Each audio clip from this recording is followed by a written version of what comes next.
In the heart of Johannesburg, Sizwe Dlamini, a wealthy, heartless womanizer, finds his world turned upside down when he meets Zandile, a proud, homeless woman with nothing to give but her strength and resilience. As love pulls him into a world of redemption, old flames, business scandals, and deep betrayals threaten to tear them apart. Can love truly conquer all when past sins and manipulations come crashing down? The bright lights of Johannesburg glittered like the stars above, illuminating the city that never truly slept. Sizwe Dlamini leaned against the bar in one of the most exclusive lounges in Sandton, a glass of whiskey in hand, his presence magnetic to everyone around him. He was a man of wealth, charm, and impeccable looks. His designer suits were always perfectly tailored, his smooth baritone voice often laced with witty, playful remarks. In the world of business and nightlife, Sizwe was known as a man who could get anything he wanted, especially when it came to women.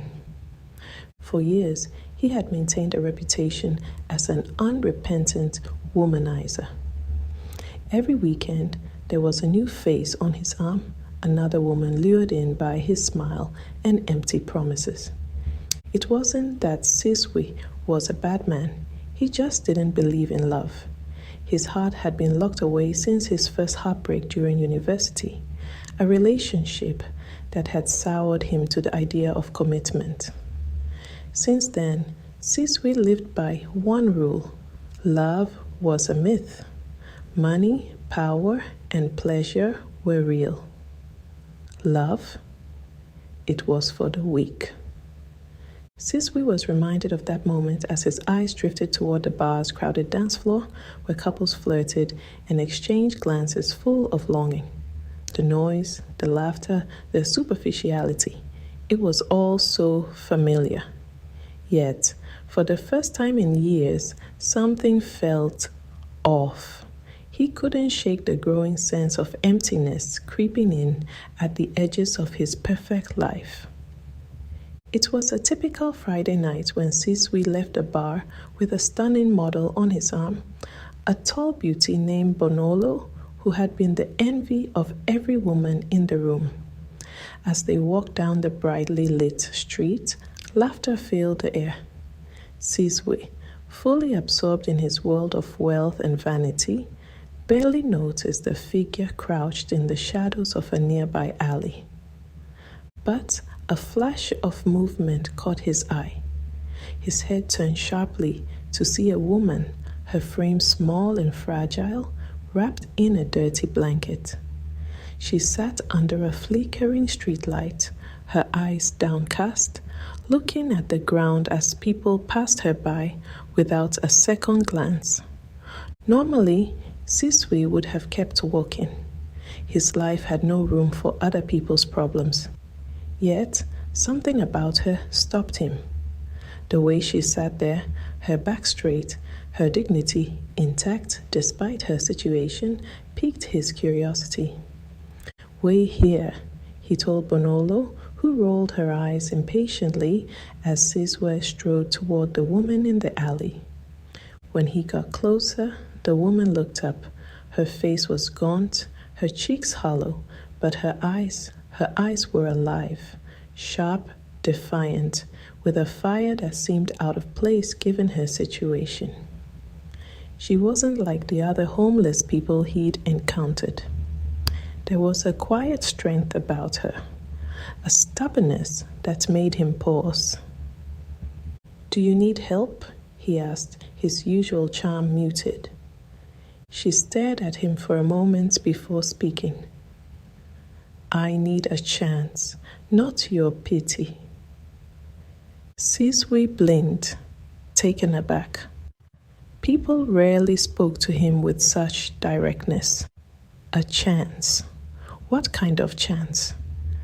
"A chance to get back on my feet," she replied, her voice steady despite the cold. "I wasn't always like this." Sizwe crouched down beside her, ignoring the discomfort of the dirty pavement. What happened? Her gaze flickered toward him, sizing him up. For a moment, she seemed to hesitate, but then she spoke. Life happened. I was a medical student, but my parents died in a car crash, leaving me with debts I couldn't pay. I tried to stay in school, but without money, everything fell apart. I lost my place in school, my apartment, everything. There was no trace of self-pity in her voice, just a calm, matter-of-fact tone. It was as though she had resigned herself to her fate. Sizwe listened, his mind racing. He had met many people in his life, but none had ever affected him like this. There was something about her, a resilience that tugged at something buried deep within him. Maybe it was the way her story echoed his own fears of loss. He too had struggled to find purpose in life, hiding behind his wealth and power. The idea of losing everything had haunted him for years. "What's your name?" he asked quietly. "Zandile," she replied. "I'm Sizwe." "I know," she said, a ghost of a smile playing on her lips. "I've seen your face in the news."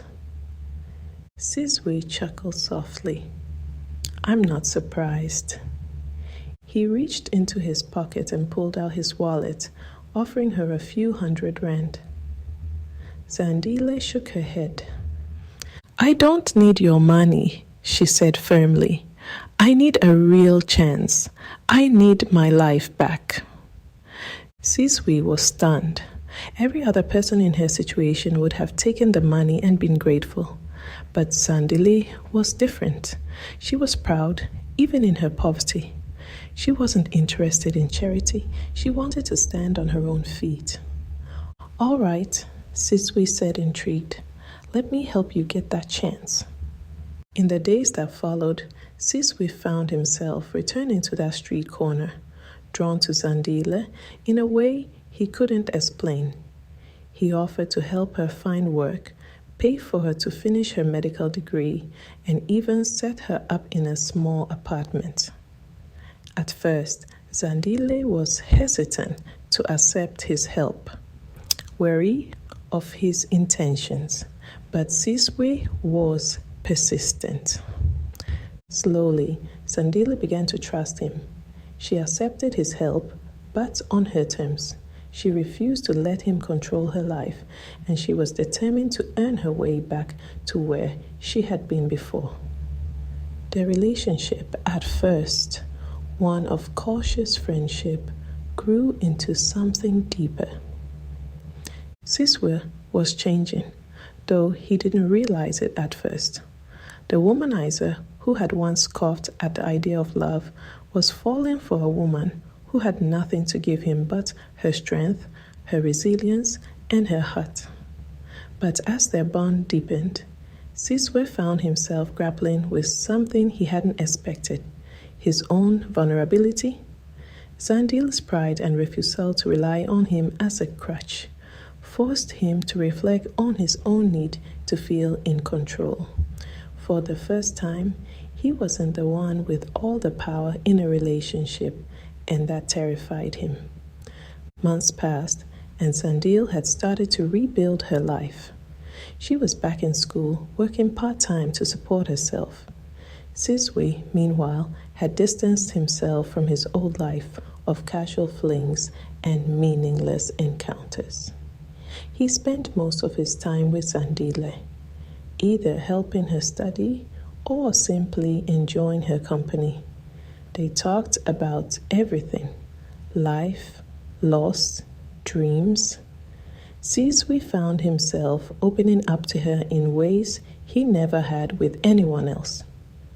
However, Sizwe's former life wasn't easy to escape. The world of wealth, power, and status that he had built for himself was still very much alive, and it didn't take long for people to notice the changes in him. Lerato, His ex-girlfriend and the queen of Johannesburg's high society had been watching from the sidelines. She had always believed Sizwe would come back to her, that their brief affair was merely a phase. But now she saw that something had shifted. He wasn't interested in the glamorous life they had once shared.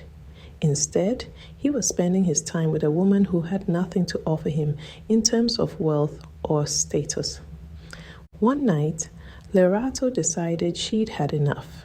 She showed up unannounced at Sizwe's apartment, dressed in the finest clothes money could buy, her hair perfectly styled. "Sizwe, darling," she purred, stepping inside without an invitation. "What are you doing wasting your time with that girl?" Sizwe looked up from the book he had been reading. He hadn't seen Lerato in months, and frankly, he had almost forgotten about her. "What do you want, Lerato?" "I want you to wake up and remember who you are," she said, her voice smooth and confident. "You're Sizwe Dlamini. You could have any woman in this city. You don't belong with some charity case." Sizwe's jaw clenched. Zandile is not a charity case. She's the strongest person I've ever met. Lerato smirked. "Strong? Please, Sizwe. She's homeless. You're lowering yourself by being with her. Come back to me, where you belong. We can have everything. Money, power, a life of luxury. You're wasting your time with her." For a moment, Sizwe felt a flicker of doubt. Lerato was offering him the life he had once lived, the life he had once thought he wanted. But then he thought of Zandile, the way she smiled when she talked about her future, the way her eyes lit up when she spoke about finishing medical school. She wasn't just a part of his life, she had become his life. "I'm not interested, Lerato," Sizwe said firmly. "I don't want that life anymore." Lerato's eyes flashed with anger. "You'll regret this, Sizwe. She'll never be able to give you what I can." "She's already given me more than you ever could," Sizwe replied quietly. Life with Zandile wasn't easy. The road to recovery was long, and there were many setbacks. Sizwe stood by her through it all, but there were moments when Zandile's pride and independence caused friction between them. She hated feeling like she owed anyone anything, especially him. One evening, after a particularly difficult day at school, Zandile snapped. "I don't need your help, Sizwe," she shouted, her frustration boiling over. "I'm not your project." Sizwe was taken aback. "I never said you were," he replied, trying to remain calm. "I can't keep feeling like I'm depending on you for everything," Zandile said, her voice shaking. "I've lost enough of my pride already. I don't want to lose myself." Sizwe walked over to her, placing his hands gently on her shoulders. "Zandile, you're not depending on me. We are partners in this. I want to see you succeed because I believe in you, not because I want something in return." Zandile looked up at him, her eyes filled with uncertainty. "But why, Sizwe? Why me? You could have anyone." Sizwe smiled softly, brushing a strand of hair from her face. "Because you're the only one who makes me feel like a better person." Lerato, his ex-girlfriend, had been plotting. She couldn't stand the idea that Sizwe had changed for someone like Zandile, and with her connections, she knew just how to make his life difficult. Lerato sat in her spacious Santon apartment, a glass of expensive champagne in hand, scrolling through social media. Pictures of Sizwe and Zandile popped up, innocent moments captured by the media. People were already talking about Sizwe's new love, speculating about whether this change was real. How pathetic, Lerato muttered to herself. The idea of Sizwe being with a woman who had nothing enraged her. She knew how to bring him back to her world by ruining Zandile's place in his life. Lerato dialed a number. Bangani, it's me. I need you to dig up some dirt on Sizwe's new girlfriend. Anything you can find. Her background, her family, whatever will destroy her reputation. She paused, thinking about Sizwe's old habits. Also, remember those dodgy deals Sizwe made back in the day? The ones with Kumalo's company? It's time to leak that information. I want him to regret ever thinking he could leave his past behind. Lerato knew exactly where to hit Sizwe, his reputation, his past, and his relationship. She smiled as she planned her next move. A week later, Sizwe found himself in a tense meeting with his business partner, Themba, in the boardroom of Dlamini Holdings. There was a new development in one of their most lucrative investments, one that Sizwe had handled years ago, back when he was still playing fast and loose with his business ethics. Sizwe, we have a problem, Themba said, sliding a newspaper across the table. The headline screamed, Dlamini Holdings linked to shady land deal in Soweto. Sizwe's eyes widened. This was a deal he had made back when his focus was solely on maximizing profits, regardless of who got hurt in the process. He thought he had buried that mistake long ago, but now it was back to haunt him. How did this get out? Sizwe asked, his voice tense. Themba shook his head. I don't know, but it's spreading fast. Investors are pulling back. This could ruin us if we don't get ahead of it. Sizwe knew that this was no coincidence.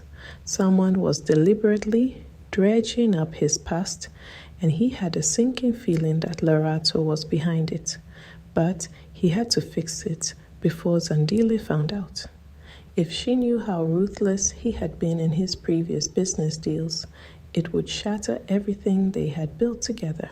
That evening, Sizwe attended a gathering with his old friends from the elite circles of Johannesburg. He had been avoiding them since he met Zandile, but tonight he couldn't avoid it any longer. As he walked into the penthouse where the party was held, his friend Sifo greeted him with a smirk. Look who decided to show up. The man who's gone soft for some township girl, Sifo laughed, slapping Sizwe on the back. The others chuckled in agreement. Sizwe forced a smile.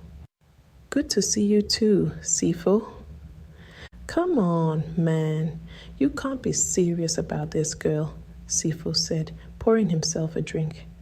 We've known you for years. This whole falling in love thing is not you. What happened to the Sizwe who could have any woman he wanted? The other men nodded, clearly uncomfortable with the idea of Sizwe settling down with someone from outside their wealthy circle. You've changed, bro, Sifo added, and not in a good way. Sizwe's jaw clenched. He had expected this. He had known that his old life would try to pull him back in, but he wasn't the same person anymore. Yet, the pressure was building. His friends, his business, even his reputation. It was all on the line. The breaking point came when Zandile stumbled upon the article about Sizwe's shady business deal. She had been working late at the library when her phone buzzed with a news alert. Her stomach twisted. as she read the headline. When she got back to the apartment, she confronted Sizwe. "Sizwe, what is this?"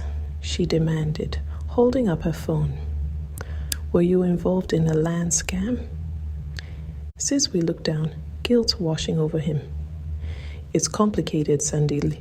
It was before I met you.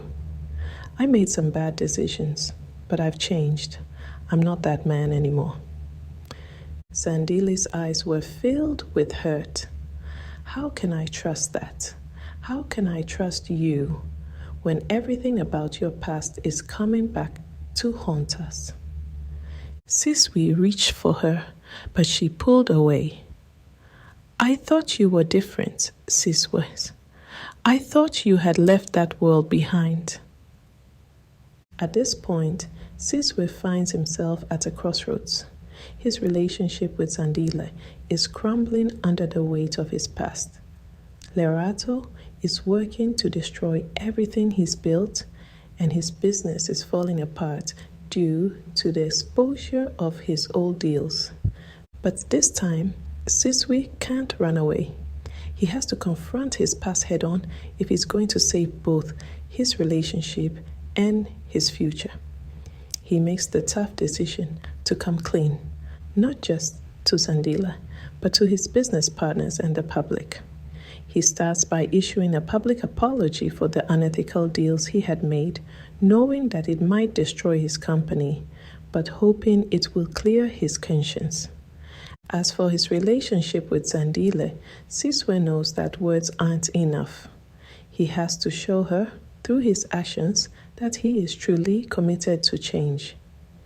He steps back from his business empire, taking time to rebuild it ethically, and works on proving to Zandile that he's willing to fight for their relationship, no matter the cost.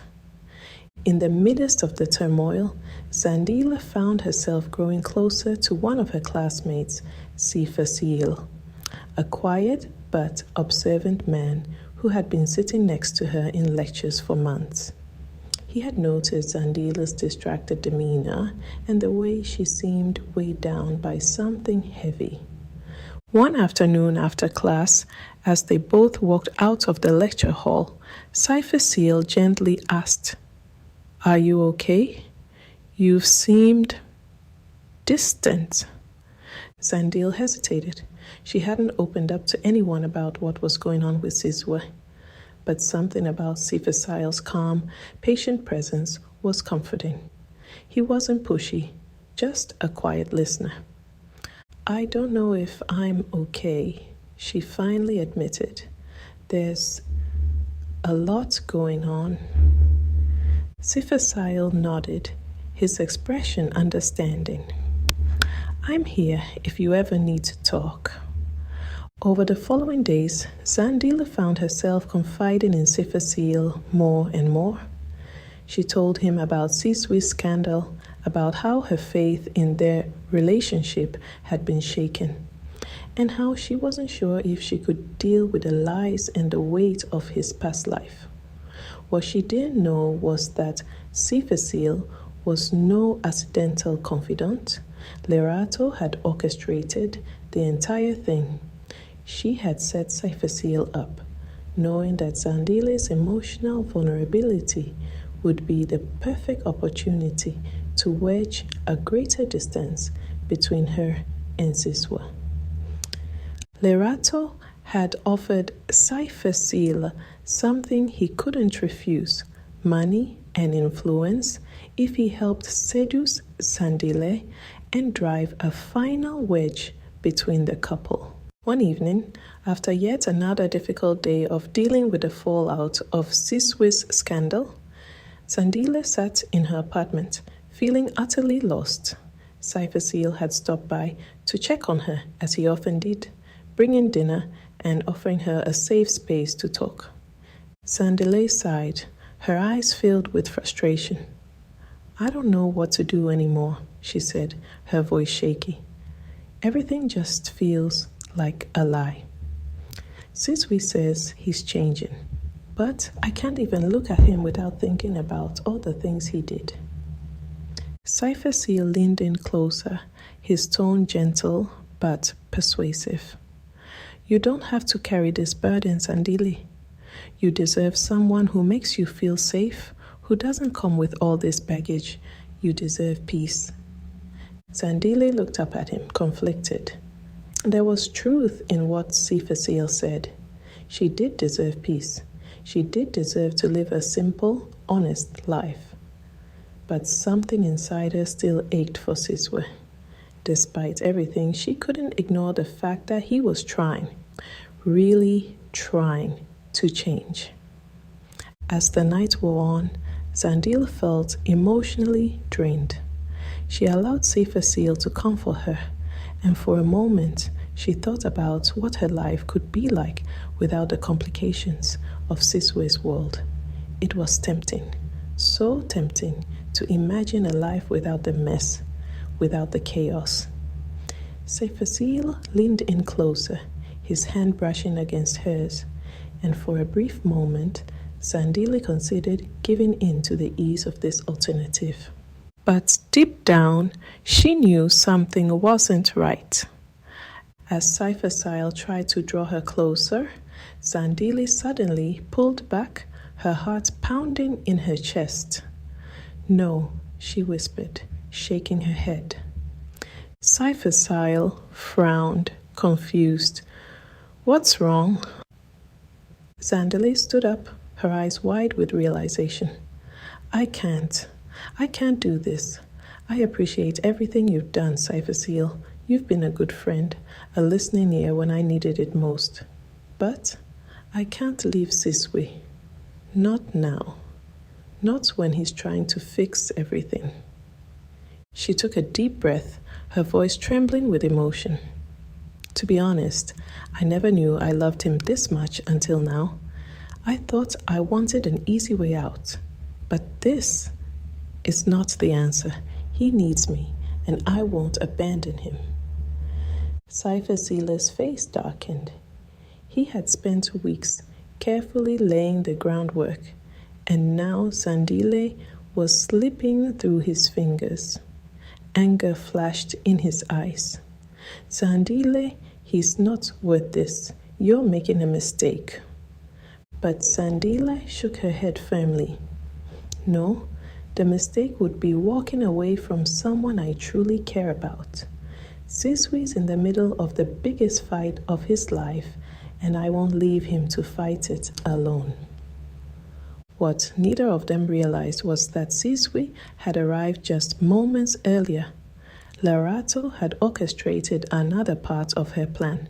She had tipped Sizwe off, making sure he would find Zandile in an intimate moment with Cypher, hoping it would convince him she had moved on.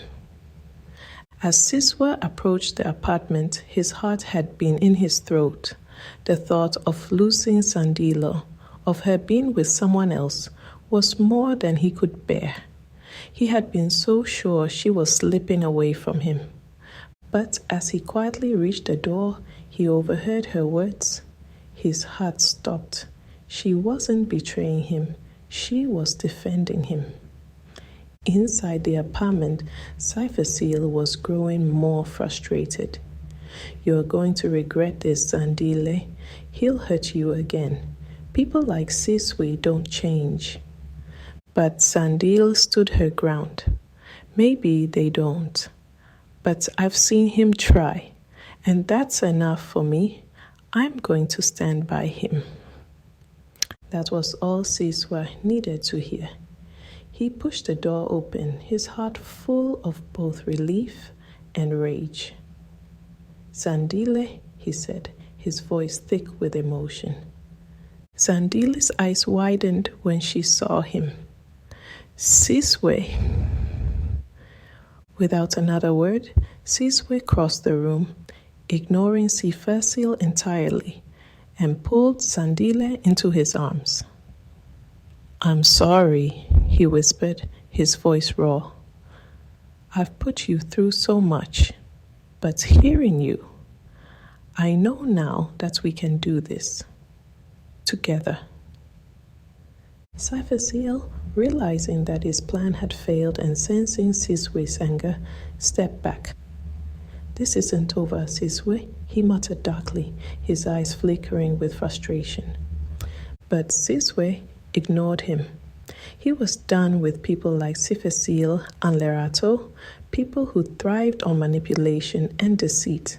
He looked down at Zandile, his heart full of gratitude and love.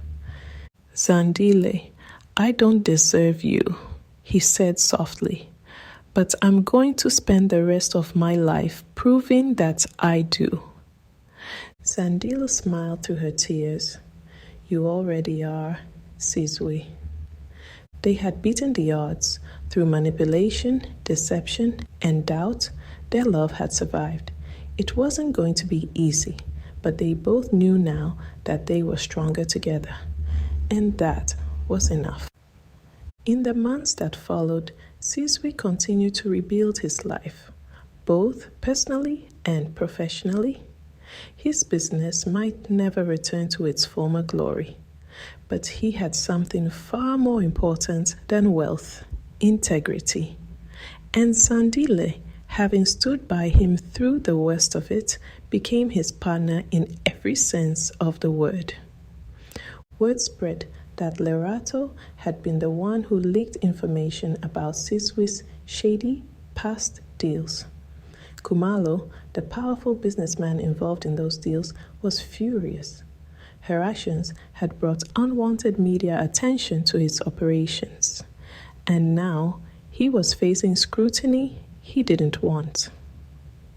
One evening, Khumalo's men showed up at Lerato's apartment.